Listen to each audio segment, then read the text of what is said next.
On the news tonight, Nigeria's democracy is maturing, Buhari tells Commonwealth leaders.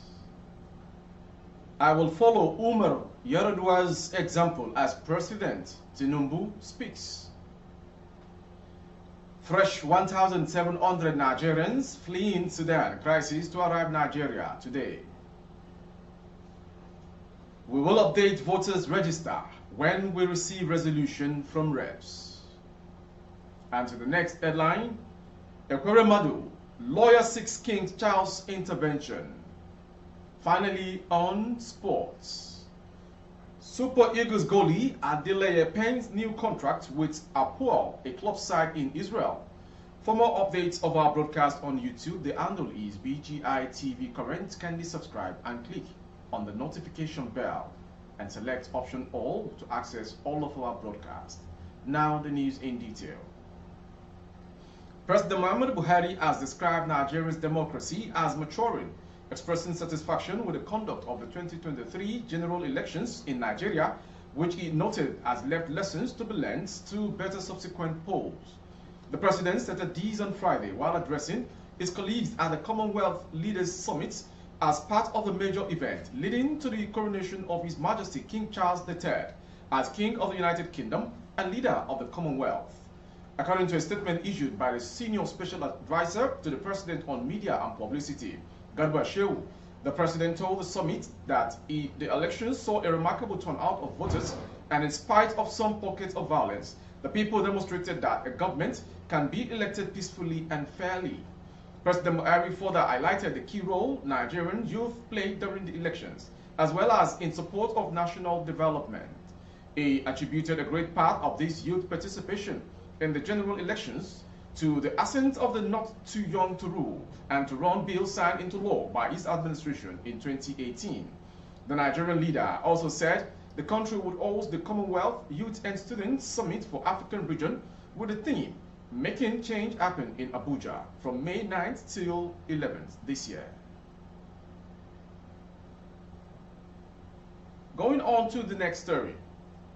On the occasion of the 13th anniversary of the death of former President Umaru Yar'Adua yesterday, President-elect Bola Ahmed Tinubu pledged to follow in the footsteps of the man many Nigerians acknowledge as one of the country's best leaders ever. Tinubu, in a tribute to the deceased, described him as a good friend that would never be forgotten. Yar'Adua's former deputy and successor in office, Dr. Goodluck Jonathan, and former Vice President Atiku Abubakar also paid tribute to him. The president-elect, in his tribute entitled "We Will Never Forget You," hailed Yar'Adua's contribution to Nigeria's democracy and said he was prepared to follow the example. His words today, as always, I remember my good friend and brother in the struggle for democracy and good governance in Nigeria, the late President Umaru Musa Yar'Adua, who died on this day 13 years ago. May 5th, 2010 may have long gone, but some of us, the wound is still fresh. We remember the day as much as we remember the purposeful life lived by Malam Umaru Yar'Adua. As a friend and political associate, I cherish the fond memories of honesty, steadfastness, patriotism, and excellence in public service left behind by the late Yar'Adua, both as a governor of Katsina State 1999 to 2007 and President of Nigeria 2007 to 2010. As I prepare to take the reins of leadership of this country on May 29th, I am determined to follow the good examples set by leaders like Malam Umaru Yar'Adua, who showcased exceptional sense of propriety and selfless service to our dear country, Nigeria. Rest on, dear brother. May your soul continue to find peace with your Maker. Amen, says the prayer. Moving on to the next story on the world news.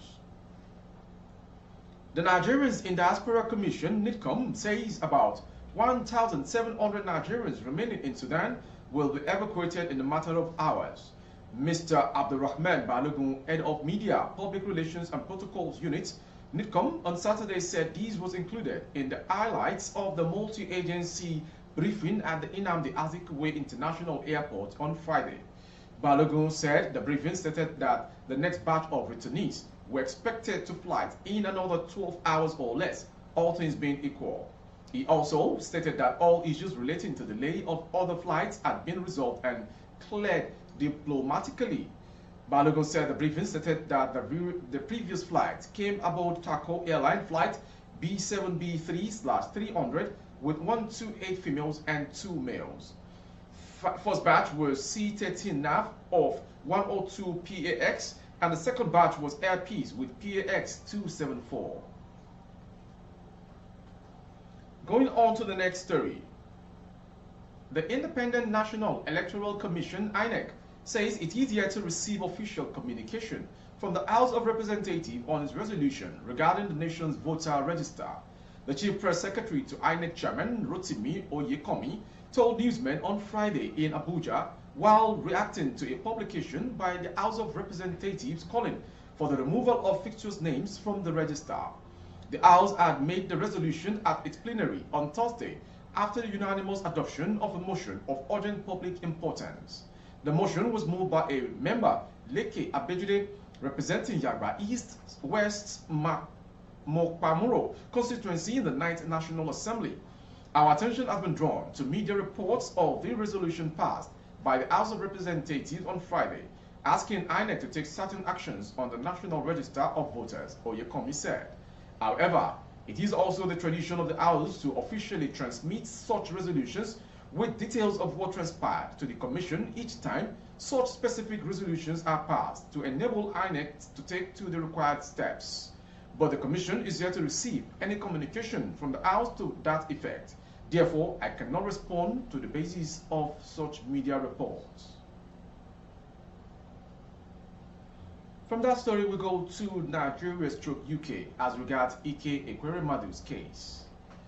A constitutional lawyer, Kayode Ajulo, has written King Charles III pleading for a prerogative of mercy for the former Deputy Senate President Ekweremadu and wife Beatrice over their conviction by a British court. Ajulo made the plea in a letter to the King Charles III and made available to newsmen in Abuja on Saturday. Ike, his wife, and Dr. Obinna Obeta were sentenced to 9 years, 4 years, and 10 years respectively, imprisoned by an Old Bailey court for violating British laws on kidney donation and transplants. Your Majesty, though invigorated by your coronation, I witnessed the same with mixed emotions. Ekweremadu and his wife have been convicted and sentenced accordingly, and I plead that you graciously and mercifully invoke the royal prerogative of mercy in favor of the couple, he said. He described the chronicle of Ekweremadu and his wife was a sad one that left a bitter taste in the mouth. He said their action was a desperate move by the parents in their quest to save the life of their daughter, Sonia. Ajulo said the lady in question was in dire need of a kidney transplant, but unfortunately, her parents, their doctor, went about the mission in the most unsavory of ways. He explained that Ekweremadu may have chosen to not publicly advertise for a kidney donor to avoid swindlers who could take undue advantage of his daughter's ailments. Moving on to the next story. No fewer than 62 persons, including a corps member and ex-convicts, have been apprehended by operatives of the Ilorin Zonal Command of the Economic and Financial Crimes Commission. The EFCC said the arrests were made in connection with internet fraud, which is commonly referred to as Yahoo Yahoo in Nigeria. The commission said that the arrests were carried out in 2 separate operations, which involved one Raji Wasiu Babatunde, who had been previously convicted by the commission. According to a statement by the commission, Babatunde was arrested alongside 25 other suspects in an early morning operation carried out at different locations in Ilorin on Thursday. Following intelligence, the anti-graft men again rounded up another set of suspects on Friday, leading to the arrest of a serving corps member, Salahuddin Mohammed, and 35 others. Items recovered from the suspect include exotic cars, different brands of phones and laptops, charms, among others. The suspect will be charged upon the conclusions of investigations, EFCC said. Moving on to the next story. The Commissioner of Police, Federal Capital Territory Command, CP Aruna G. Garba, has confirmed the arrest of a 16-year-old boy, Emmanuel John, for allegedly killing. The FCT police boss, who spoke during a press conference at the command headquarters on Friday, said the incident followed a fight between the victim, Monday John, and his wife. According to the CP, the suspect, who was angered by the fight between the two parents, took sides with his mother and allegedly killed the father using a mortar pestle. He said it is also interesting to note that Emmanuel John, aged 16 years, was arrested on 2nd May 2023 for killing his father by name Monday John. It all happened when the suspect mother and father engaged in a physical fight at home. The suspect took side with his mother and used a mortar pestle and hit her on the father's head, which eventually led to his death. The suspect will be arraigned in juvenile court at the conclusion of the investigation. Going on to the foreign story coming from Britain. The United Kingdom has officially crowned King Charles III in Westminster Abbey. Also, Camilla has been crowned the Queen.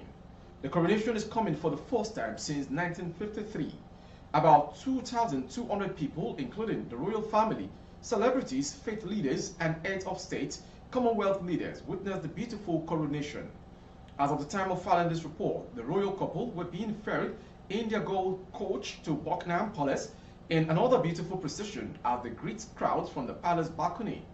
Queen Elizabeth II, the mother of King Charles III, died on September 8, 2022 at Balmoral Castle, United Kingdom. From that news, we go to the last story for the day, which is on sports.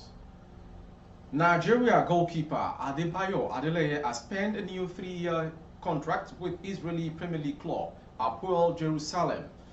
Adeleye has been linked with a move away from Jerusalem Hapoel, with clubs in Germany and Belgium interested in his services. The 23-year-old has, however, ended speculations about his future, signing a new contract with the club. The team's goalkeeper Adeleye Adebayo signed a new contract with the club for 3 more seasons, reads a statement on the club's official website. The shortstopper joined Hapoel Jerusalem's youth team in the 2018-2019 season. Adeleye was promoted to the first team following the next season. He received his first call-up to Super Eagles in June 2022. That sports news ends the world news from BGI TV Current. Before we go, some major headlines. Nigeria's democracy is maturing, Buhari tells Commonwealth leaders. I will follow Umaru Yar'Adua's example as President, Tinubu speaks. Fresh 1,700 Nigerians fleeing Sudan crisis to arrive Nigeria today. We will update voters register when we receive resolution from House of Reps, INEC. And lastly, on sport. Transfer Super Eagles goalie Adeleye pens new contract with Hapoel Jerusalem in Israel. For more updates of our stories and broadcasts on YouTube, the handle is BGI TV Current. Kindly subscribe and click on the notification bell, select option all to access all of our broadcasts. On Facebook, Bagide Imo with Alawiye Adebayo. Please like and follow the page. For advertisement of your goods and services, coverage of events and functions, please dial the phone number streaming on your screen. Thank you for watching. I am Maurire Rabila Lawal. Good evening.